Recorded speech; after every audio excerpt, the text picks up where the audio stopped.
২৬ June সন্ধ্যা, বাড়ির সবাই যখন পূজা মণ্ডপে, এমনই সময় ভুক্তভোগী গৃহবধূর বাসায় আসে অভিযুক্ত ধর্ষণকারী ফজর আলী। বিষয়টি আঁচ করতে পেরে স্থানীয় কিছু তরুণ ছুটে যান ভুক্তভোগীর বাসায়। দরজা ভেঙে উদ্ধার করার নামে বিবস্ত্র করে ভুক্তভোগীকে, পিটিয়ে মারাত্মক আহত করে ফজর আলীকেও। কিন্তু এর 2 দিন পর হঠাৎ কী কারণে সে সময় ধারণ করা নগ্ন ভিডিও প্রকাশ করা হয় সামাজিক যোগাযোগ মাধ্যমে। আর কি উদ্দেশ্যেই ফজর আলীকে বানানো হয় বিএনপি কর্মী? আওয়ামী ফ্যাসিজমের যে অবক্ষয় এই যুব সমাজ, তরুণ সমাজ, ছাত্র সমাজের উপরে পড়েছে, এই অঞ্চলেও পড়েছে, তারই একটা মানে রিফ্লেকশন এই ফজর আলী সহ এই ঘটনায় যারা সংশ্লিষ্ট ছিল তাদের উপরে পড়েছে। তারা প্রত্যেকেই আওয়ামী লীগের রাজনীতির সাথে ক্যাডারের ভূমিকা পালন করেছে। আমাদের নাম আমাদের বিএনপির উপরে দায়ভার তারা চাপাই দিছিল, চাপাই দিতে চাচ্ছিল। ইনশাল্লাহ আল্লাহর রহমতে তারা পারে নাই। ওনাদের কারো টস্কারি না করতে, কারো শিকড় না করতে পারে, এটার জন্য আমরা দেয়া সাক্ষাৎ করতেছি, যাতে ওনার কোনো ভয় না পায়, কিছু না পায়, নির্ভয় জানি সুষ্ঠুভাবে যা হয়েছে সত্যি কথা জানি বলে।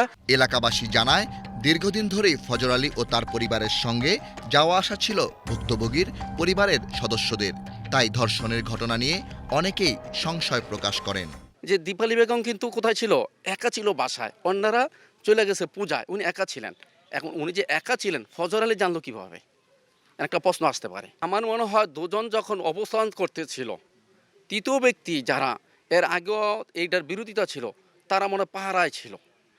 পাহারা থাকা অবস্থায় তারা ঘরে ঢুকছে। মেয়ের বাবা বলছে যে আমার এই ফজর আলী যখন আমার মেয়ের তারা গেছিল গেল কোনো পূজাতে, এরপর ফজর আলী একজন গিয়ে ঢুকছে, এরপরে এলাকার ফলামানি দেখছে, তো দেখে যাইয়া এরপরে ধাক্কা দিছে। প্রথম ডাক দিছে, দরজা খুলে না, এরপর ধাক্কা দিছে, ধাক্কা কিলি ভেঙে লেগছে, ভেঙে যাইয়া তারা ঘর থেকে দূরে আনতে। তারা সরেজমিনে ভুক্তভোগী গৃহবধূ গণমাধ্যমে কথা বলতে রাজি না হলেও একটা সময় প্রকাশ করেন তার অব্যক্ত কথা। এ সময় তার চোখে মুখে ফুটে ওঠে অনুশোচনা আর সংশয়। আমি চিন্তাম মনে করেন 2-3 বছর কি হাত দশটা ছেলে আছে, মনে করেন বাড়ি থেকে আসতাম, মনে করেন অনেক খারাপ করছে, ভিডিও করছে কীভাবে হেরে দাও, মনে করেন 2 জনে মারছে আর আমার 4 জনে মারছে।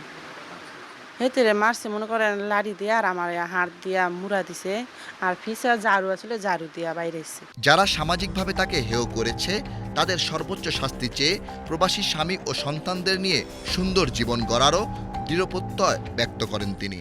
আমি নিরাপদ চাই, এটার জন্য আমি ছেলে মেয়ে নিয়ে স্বামী সংসার নিয়ে করতে পারি, এটি আপনার কাছে আমার অনুরোধ। যেটা ভুল হয়ে গেছে, আমি যে ভুল করছি সেই ভুলটার জন্য তো সমাধান হয়।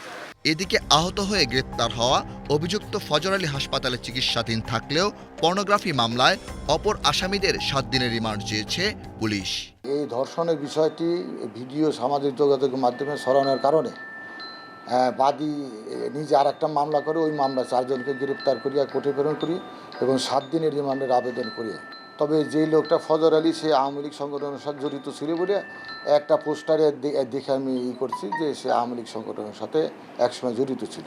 স্থানীয় বিএনপি আনুষ্ঠানিক সংবাদ সম্মেলনে জানিয়ে দেয় ফজর আলীর সঙ্গে বিএনপির কোনো সম্পৃক্ততা নেই। রামচন্দ্রপুর দক্ষিণ ইউনিয়নের বাহেরচর পাঁচকিত্তা গ্রামে বসতঘরের দরজা ভেঙে হিন্দু সম্প্রদায়ের এক নারীকে ধর্ষণের ঘটনায় জড়িত ফজর আলী বিএনপির কোনো নেতা তো নয়, সে বিএনপির সাথে কোনোভাবেই সম্পৃক্ত নয়। অপরাধী যেই হোক না কেন, সুষ্ঠু তদন্তের মাধ্যমে সর্বোচ্চ শাস্তি নিশ্চিত করার দাবি জানান স্থানীয়রা।